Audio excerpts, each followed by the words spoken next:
ბალტიის ზღვა და შავი ზღვა და რა ქვეყნებზეა აქ საუბარი? ნორვეგია, შვედეთი, ფინეთი, პოლონეთი, ესტონეთი, ლიტვა, ლატვია, რუმინეთი, ალბათ ფიქრობენ, რომ მოლდავეთის განმობირებასაც მოახერხებენ. რა თქმა უნდა, უკრაინა, მაგრამ უკრაინას პირდაპირ ამ სამხედრო გაერთიანებაში პირდაპირ არავინ არ ელოდება, იმიტომ რომ უკრაინამ ამ წუთში პირდაპირ ომის იმპორტი შეიძლება განახორციელოს, თუმცა უკრაინა ჯერჯერობით ბუფერი არის ამ ქვეყნების. სლოვაკეთზე და უნგრეთზე ნაკლებად არის საუბარი, იქიდან გამომდინარე, რომ იქ ისეთი პოლიტიკური კლასი არის იმ ქვეყნებში გაბატონებული, რომელსაც მოსკოვთან არანაირი პრობლემები არ აქვს. აქედან გამომდინარე, ამ ქვეყნების სამხედრო ალიანსზე არის საუბარი, რომელიც სამხედრო ალიანსიც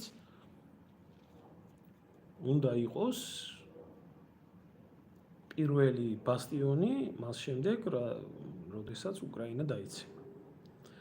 და თუ კი ეს სხვა ქვეყნებისთვის არის რაღაცა წარმოუდგენელი რამე, იგივე პორტუგალია, ესპანეთი, იტალიისთვის და ასე შემდეგ, ამ ქვეყნებისთვის ეს სიკვდილის სიცოცხლის საკითხია.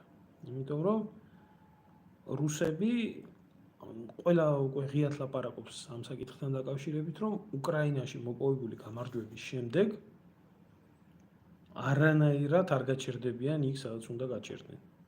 რასაც ისინი თვლიან.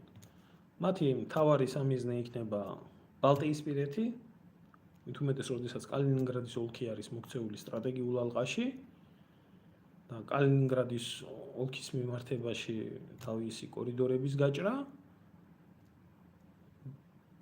და როგორც ხვდებიან, ამერიკელები გაიყვანენ თავიანთ შეიარაღებულ ძალებს, როგორც ტრამპი ამბობს და თქვენ თავს მიხედეთ თქვენ თვითონ. ჩვენ გარანტიას ვერც უკრაინელებს, ვერც დანარჩენ ქვეყნებს ვერ მივცემთ. და ის ნატოს მეხუთე პუნქტი, რომელზეც ასე ძალიან იქაჩებიან და იჭაჭებიან, საერთოდ არ ითვალისწინებს ვალდებულებას რომელიმე ქვეყნიდან შეიარაღებული ძალების გაგზავნასთან დაკავშირებით. მე ამაზე ადრეც მისაუბრია და კიდევ ერთხელ ვამბობ, იმიტომ რომ ამ ხალხს წააკითხეთ ნურაბელს და მე წაკითხული მაქვს. ეს არის ჩვეულებრივი გაერთიანებული ორგანიზაციის, ერების ორგანიზაციის მიხედვით შექმნილი პუნქტი, რომელ პუნქტშიც არის შავი თეთრზე ჩაწერილი, რომ ყველა ქვეყანა განიხილავს ერთზე თავდასხმას, როგორც ყველაზე თავდასხმას, მაგრამ მას ვისაც თავს დაესხმებიან, როგორც შეიძლება, ისე მოახერხებს დახმარებას. ანუ შეიძლება ორი ჯარისკაცი გააგზავნოს, როგორც ისლანდიამ გააკეთა ავღანეთში, როგორც პრიბალტიკის ქვეყნებმა გააკეთეს და, რა ვიცი, 10-15 ადამიანი მაქსიმუმ და ესეც სამხედრო დახმარებაში ჩაითვლება. შეიძლება მხოლოდ სადაზვერვო ინფორმაცია გადასცეს და ესეც სამხედრო დახმარებაში ჩაითვლება. შეიძლება ჰუმანიტარული ტვირთი გაუგზავნოს, როგორც 2008-ში ჩვენ გამოგვიგზავნეს პამპერსები და წყლები იმისთვის, რომ დაგხმარებოდნენ. ესეც სამხედრო დახმარებაში ჩაითვალოს. ამიტომ იქ არსად არ წერია, რომ მთელი ქვეყნები, ვინც ნატოს სამხედრო ბლოკის წევრები არიან, დაქოქავენ ტანკებს და გაიქცევიან იმ წუთში იქ საუნბრად. აქედან გამომდინარე, ეს ქვეყნები თვლიან, რომ ვისი უშუალო მეზობელიც არის რუსეთი, აი ამ ქვეყნებმა შექმნან თავიანთი სამხედრო ალიანსი, რომელშიც იქნება ვალდებულება რუსეთის თავდასხმის შემთხვევაში პირდაპირ მიახმარონ შეიარაღებული ძალები ერთიმეორის.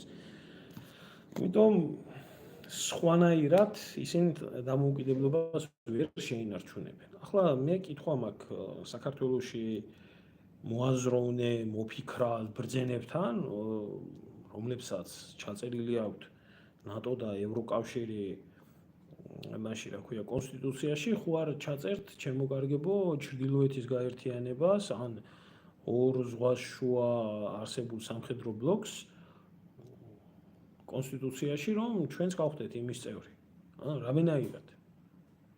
რამენაირად ხო ვერ ვიმაშვებით. მივალთ ამ აზრზე, როგორ ფიქრობთ? ამას რატო ვამბობ, იცი? ჩვენ როდესაც მოგვიწოდებენ, რომ იყავით რუსეთის წინააღმდეგ მილიტარისტული რიტორიკით, ეს რუსეთს არ დაუთმოთ, სიტყვა არ შეა. ამას გვეუბნებიან ჩვენ ქვეყნები, რომლებიც არიან ნატოს სამხედრო